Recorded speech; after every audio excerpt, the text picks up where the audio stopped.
बाह्रमासे फुल हो, यो पनि बाह्रमासे फुल हो, बाह्रै मास फुल्छ।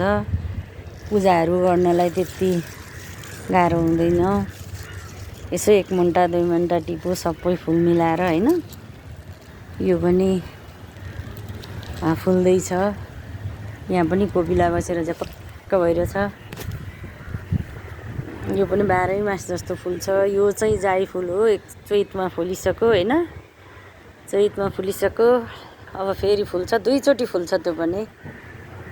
ल गजब छ, माथि आउँदाखेरि रमाइलो हुन्छ। रमाइलो फुलबारी देख्न पाइन्छ है। चट्टसँगले फुल राम्रो छ, फुलेको छ, आनन्द आउँछ हेर्न।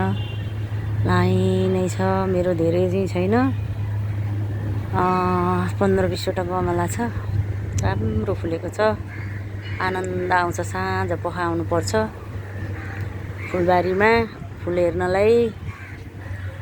अब यस्तै हो, थोरै भए पनि कोसीमा आँखाको ज्योतिलाई राम्रो हुन्छ हेर्नलाई।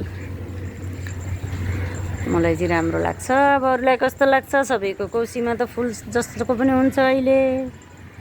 मेरोमा कोसीमा भए जस्तै हुन्छ सबैको। मेरो चाहिँ कोसीमा यति भए पनि मलाई रमाइलो लाग्छ। अम्बाका बोट 2टा छन्, फुलबारी छ, सबै थोक छ, त्यसैले मलाई रमाइलो लाग्छ।